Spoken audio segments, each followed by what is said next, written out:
David had always dreamed of telling stories that revealed the darkest corners of human behavior. And this time, the tale he chose was no ordinary one. It was a horrifying chain of choices, love, pressure, and a chilling end. It begins with Tina Thomas, a 26-year-old woman whose path toward love had already seen its fair share of heartbreak. By the time she met her future husband Gabe Watson, she had already endured 2 failed relationships. The first was with Scott McCulloch, a relationship that faltered not due to lack of love, but because Tina's mother had a gut feeling that Scott wasn't the right man. While she never stated specific objections, her disapproval was enough to plant doubt. Tina, young and impressionable, eventually walked away. Her second serious relationship, this time with Stan Marks, ended for a different reason. No external objections played a role here. It was internal friction, the kind that builds up in silence and erupts after years. They couldn't survive the 3-year mark and separated on mutual terms. But life had other plans for Tina. On Christmas Eve, at a casual gathering, she met Gabe Watson. Their connection wasn't instantaneous. It wasn't the kind of romance you read about in novels. It was quieter. 2 people leaning on each other for comfort after difficult breakups. While it may not have been the most passionate beginning, it seemed stable. And 2 years later, Gabe proposed. By then, Tina had matured. She knew what it meant to commit to someone and didn't want to move forward without her parents' blessing. In 2003, Gabe made what he likely believed was a noble gesture. He decided to formally ask for her hand on Valentine's Day, choosing to do so during a family dinner. But things didn't go as smoothly as he had hoped. Tina's father was out of town, and they had to delay the dinner to February 15th. When they finally sat down, Gabe made his intentions clear, expressing his desire to marry Tina and build a life with her. But then came a question that would linger for years. Do you love her? Gabe was caught off guard. He stuttered. He hesitated. But he never answered. Tina's father saw it as a moment of nerves. Then he turned to his daughter and asked her the same question. She didn't respond directly either. Instead, Tina spoke of her fear of being alone. How, at 26, she didn't want to end up isolated. That was enough for her father to give his blessing, even if some doubts began to linger in the air. The wedding planning began, and Tina immersed herself in the details. Dresses, guests, the perfect setting. Gabe, on the other hand, focused only on the honeymoon. It wasn't about where Tina wanted to go. It was about what he had already planned. He chose the Great Barrier Reef, intending to dive among the wreckage of the SS Yongala, a ship that had sunk in 1911. Gabe was a skilled diver with over 50 dives logged and was working toward becoming a rescue diver. But Tina didn't share this passion. Her experience was limited to occasional sessions in a pool, calm, shallow, and under constant supervision. But Gabe didn't care. He issued an ultimatum. If she didn't learn to dive before the honeymoon, she'd be staying home. No compromise, no discussion, just a cold command. Gabe even took out a loan to cover the cost of gear and diving lessons. Tina tried. She really did. But her first instructor warned Gabe that she had no business diving in open water. She wasn't ready. Gabe refused to hear it. Instead, he lashed out at the instructor, blaming him for Tina's struggles and canceling the lessons. A second instructor eventually passed her, though admitted privately that Tina seemed motivated only by fear of disappointing her fiancé. Every movement she made, every dive she attempted, it was all to please Gabe, not because she wanted to, but because she felt she had to. On October 11th, the couple exchanged vows. 2 days later, they boarded a plane to Australia, ready to begin a honeymoon that had already cost them $10,000.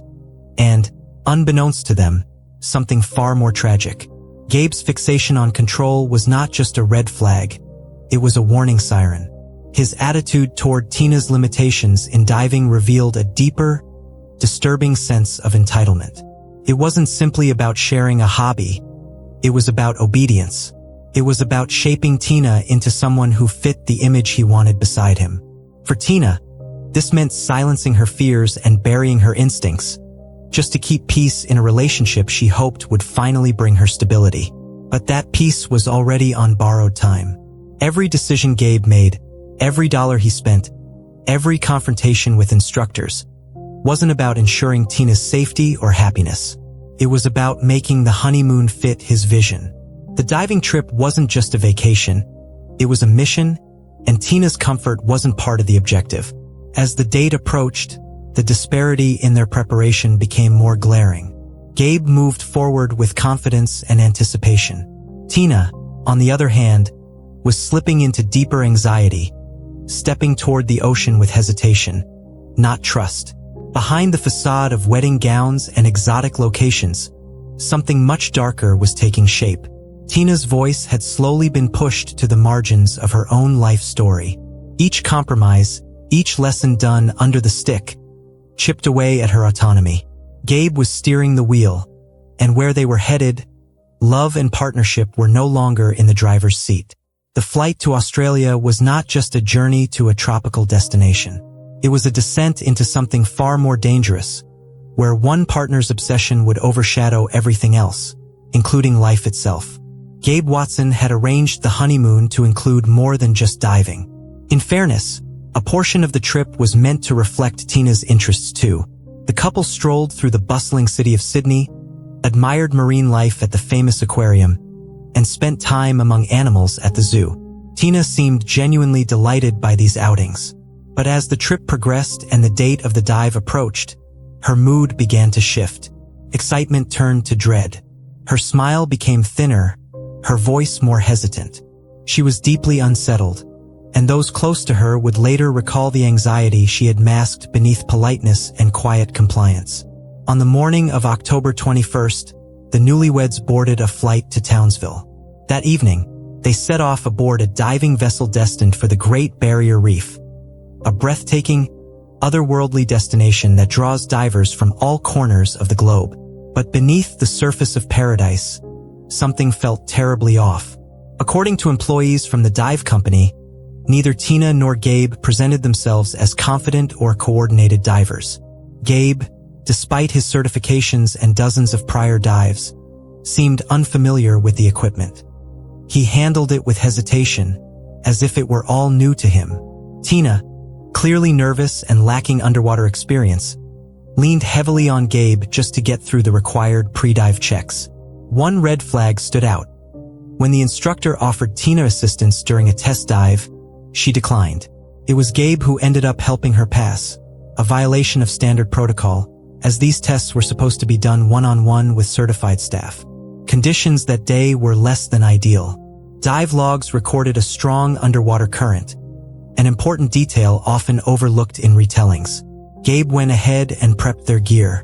While selecting tanks, he made a questionable decision. He chose an 11-liter tank for himself, but handed Tina a smaller 8.5-liter tank.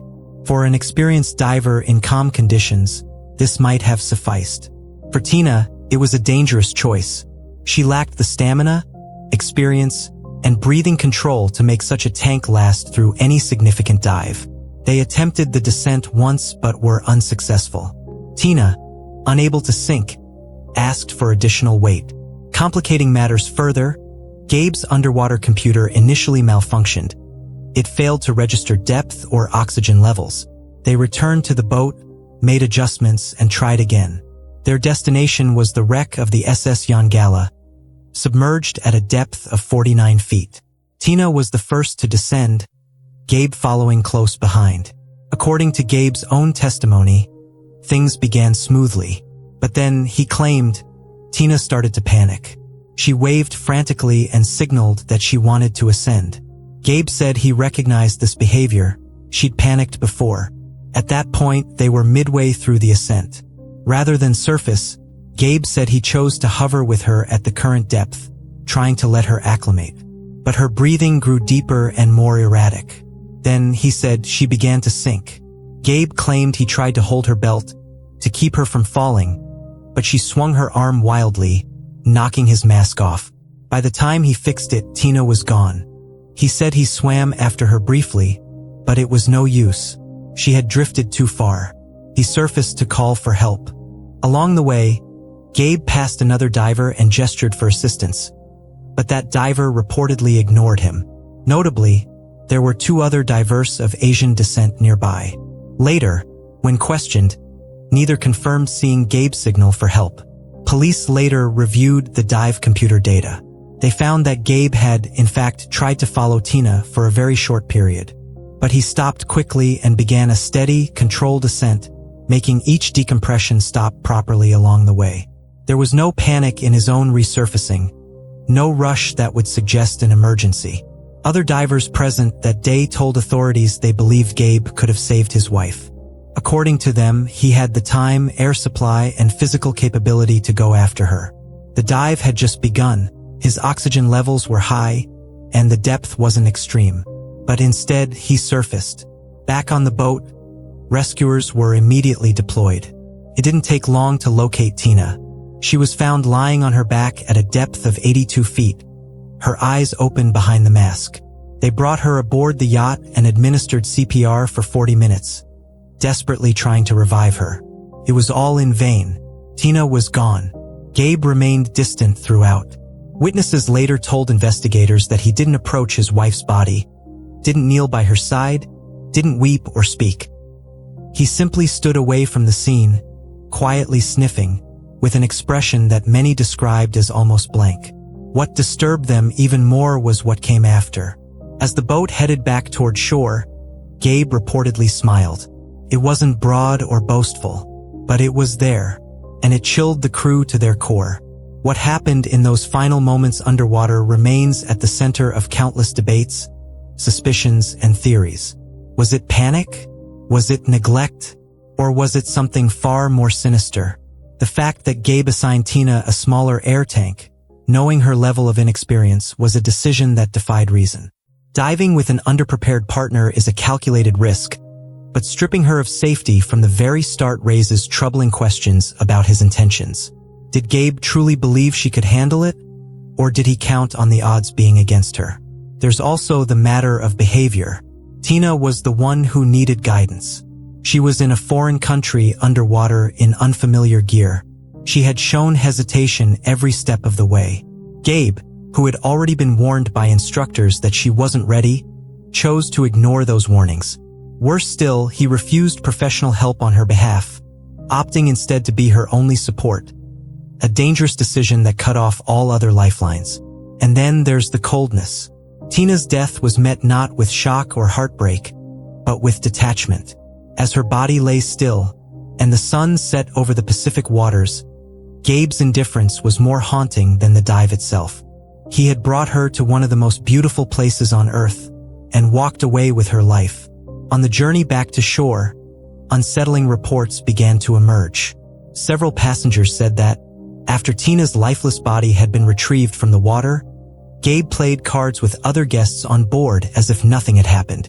In court, Gabe would deny this flatly, but the image of a man casually socializing mere hours after his wife drowned cast a long shadow over his already questionable behavior.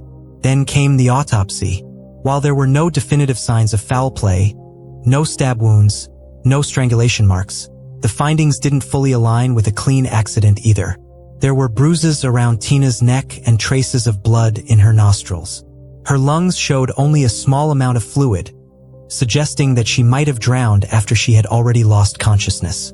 The official cause of death was listed as drowning, but with qualifiers, uncertainty hung in the margins.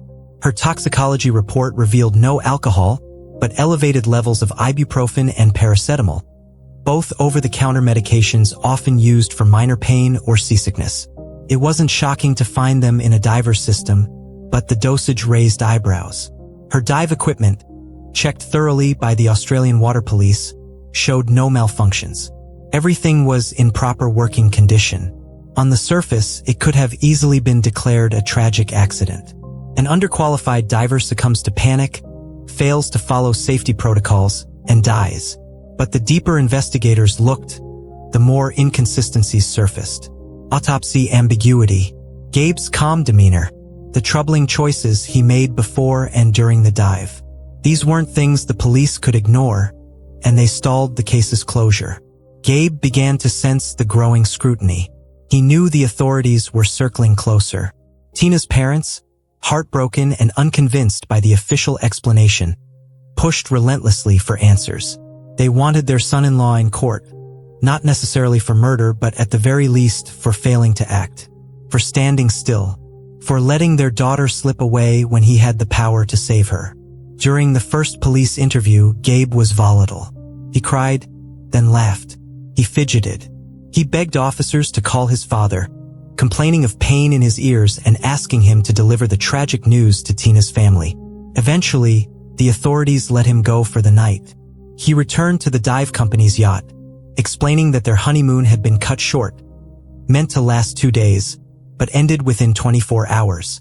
He asked if he could stay aboard and also requested a partial refund, stating he never even got to see the sunken wreck he had so badly wanted to explore. Just 3 days after Tina's death, Gabe's mother flew into Townsville. Her visit wasn't just maternal, it was strategic. Gabe needed legal counsel and fast. That same day, he asked to visit the morgue. He said he wanted to see Tina one last time. Because he was still officially a suspect, a detective was notified. The concern was clear. Gabe might try to tamper with evidence. But inside the cold, sterile morgue, Gabe did something unexpected. He held his wife's hand. He cried, and he whispered apologies, unaware that just outside the door, Detective Lawrence was listening and recording. "I didn't mean to hurt you," Gabe said through tears. Those very words would later be used against him in court. Lawrence would ask, "What did you mean by that, Gabe? Why did you say it?" The issue with Gabe's ears came up again during the journey home. During a layover in Oakland, he sought medical attention at the airport for ear pain, a common issue among divers. The timing, however, was questioned. The investigators believed this was Gabe's way of avoiding a confrontation with Tina's father. Whether the explanation was medical or evasive, the optics weren't in his favor. Then came the funeral, November 5th. Gabe had no choice but to stand beside the man whose daughter had died under his watch. During the ceremony, in front of witnesses, Gabe did something few could comprehend. He removed Tina's wedding ring from her hand and placed it on his own ring finger. He also took her earrings and handed them to her father. That gesture, so intimate and so public, left the room divided. Some were horrified, others simply confused. Later, in the courtroom, Gabe was confronted with this moment. "Did you really remove your wife's jewelry at her funeral?" a prosecutor asked. Gabe didn't respond with words. He smiled faintly, shrugged. "I don't think I could have done that," he said, as though unsure of his own actions. Opinions on Gabe Watson remained polarized. Some people described him as a harmless, slightly awkward man. A bit overweight maybe, but gentle and caring. Others saw something different. A cold, controlling figure who lacked empathy and warmth. But one observation was nearly universal. Gabe and Tina didn't look like a happy couple. Tina's friends later confirmed what her father had already suspected from that awkward dinner in February. Tina had admitted that she wasn't in love. She was afraid. Afraid of growing old alone, of not having a family, of being left behind. That fear had pushed her into marriage. She said yes not out of joy, but out of pressure, out of desperation. And now she was gone. There is something chilling about indifference dressed in the costume of sorrow. Gabe's behavior after the incident, the request for a refund, the quiet smile, the removal of wedding jewelry. These were not the acts of a grieving spouse. They were the acts of someone calculating the logistics of death, not mourning its tragedy. Every time the police looked closer, more unsettling questions emerged. What kind of husband asks for half his money back while his wife's body is still warm? What kind of man shrugs when asked if he stripped his wife of her jewelry at her own funeral? And yet, the legal system demands more than suspicion. It demands proof. Tina's death was a murky tragedy swimming in ambiguity. There were no final, damning fingerprints, only strange behaviors and the sharp edges of misjudgment. Whether Gabe Watson was a villain or simply a man too selfish to save someone else, his story haunts the reef where Tina took her last breath. The ocean, deep and quiet, keeps the truth locked beneath the waves. Tina's decision to marry Gabe was not driven by love. It was driven by fear. A fear of growing old alone. A fear of isolation. And in a cruel twist of fate, that same fear ultimately led her to die alone, on the ocean floor.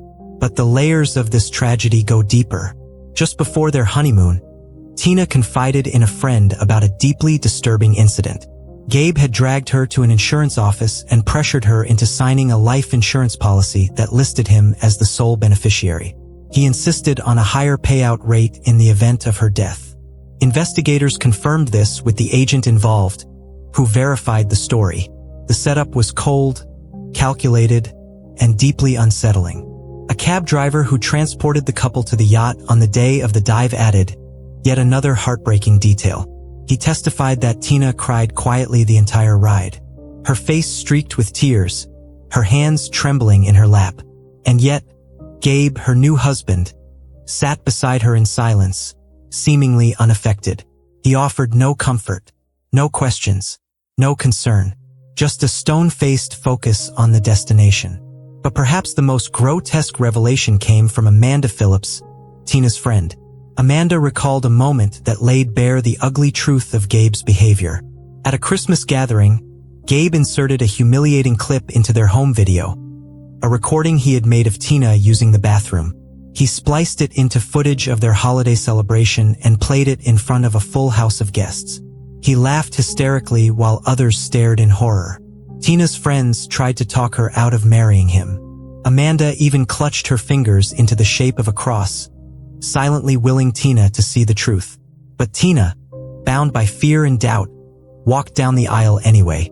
As grotesque as the bathroom footage was, it wouldn't be the last public display of Gabe's twisted sense of control. During Tina's funeral, he removed her wedding ring and earrings in plain view and handed them to her father. In court, he later denied remembering it, responding with a smirk and a shrug when asked. But it didn't end there. In 2008, footage emerged that shocked even the most hardened investigators.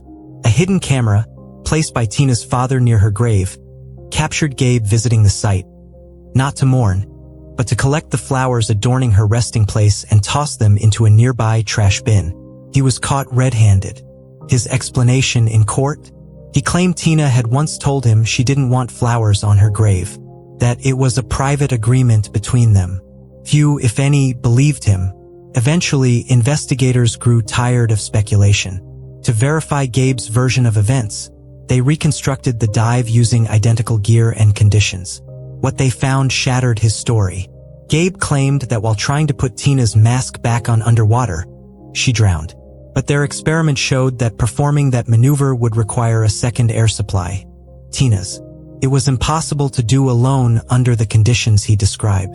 The police had their answer. On November 2008, Gabe Watson was arrested in Australia. His trial began on June 5, 2009. He pled guilty not to murder but to manslaughter by negligence. He admitted he had failed to help Tina. The court sentenced him to 18 months in prison.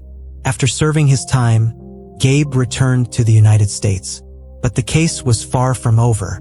In 2010, the U.S. court system reopened the investigation, this time charging Gabe with first-degree murder.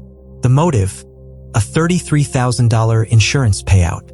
Gabe's defense attorney tried to deflect blame, accusing the diving company of negligence. He claimed they had failed to safeguard their guests and were now trying to scapegoat a grieving husband who had already served his time abroad. But the prosecution remained firm. They argued that Gabe's spending on legal fees and experts was irrelevant. He hadn't expected to be caught. He had planned the dive, insured Tina's life, and ensured she was unprepared for what awaited her underwater. And, most damning of all, Gabe was trained in rescue diving. With over 50 dives to his name and certification in emergency procedures, he had the skills to save his wife. But he chose not to. When it was Gabe's turn to speak, he addressed the jury directly. "It's been 7 years since that day," he said, "and not a single day has gone by that I haven't thought about it. The world has judged me. They've called me a killer. They've said I stood by while my wife died. But no one, not one person, has looked me in the eye and said, 'I believe you. Everyone wants me to pay. I understand her parents. I understand their pain. I understand why they'll never forgive me, no matter how many times I kneel before them, no matter how many times I ask for forgiveness.' But the words rang hollow. Grief, when real, moves people. It breaks them. And Gabe Watson remained, in the eyes of many, as unreadable as the ocean itself. The image of Gabe laughing at Tina's humiliation, throwing away her grave's flowers, and asking for dive refunds paints a portrait that cannot be ignored. Even if the legal system wrestled with its burden of proof, the moral verdict had long been rendered. Tina's story, one of longing, pressure, and the desperate hope for companionship, ended not in love, but in silence 82 feet below the surface. Her greatest fear was to be alone. But in the end, that's exactly where Gabe left her. What haunts this story most is not the possibility of murder, it's the certainty of apathy. Gabe's every action, from the dive preparations to the aftermath, tells a story of someone who did not cherish the life he had joined with.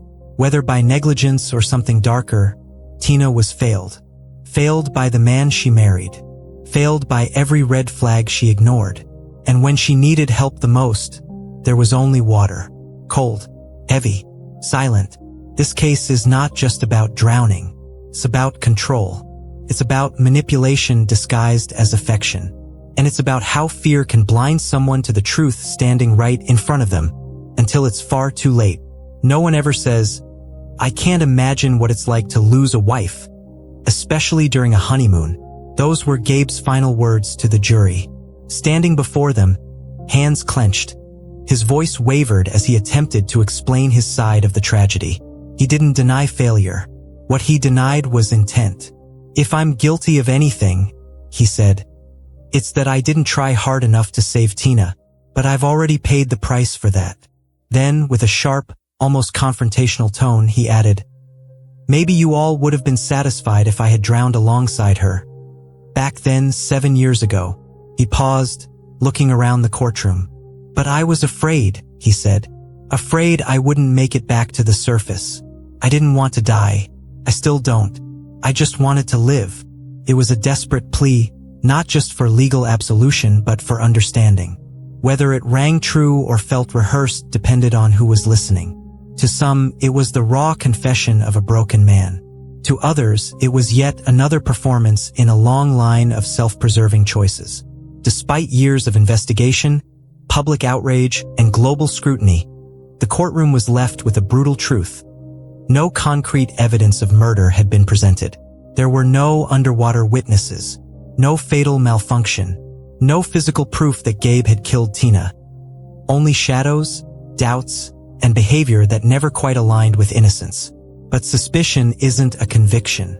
And in the eyes of the law, suspicion isn't enough. The jury deliberated and delivered its verdict. Not guilty. Gabe Watson walked out of court a free man. The law could not bind him, though the court of public opinion already had. Was he responsible? Did he know what would happen? Could he have saved her? These questions don't have simple answers. But one thing is clear. Tina Thomas was terrified long before the water closed over her. And in the end, her worst fear came true. Subscribe to the channel. There are many shocking stories ahead.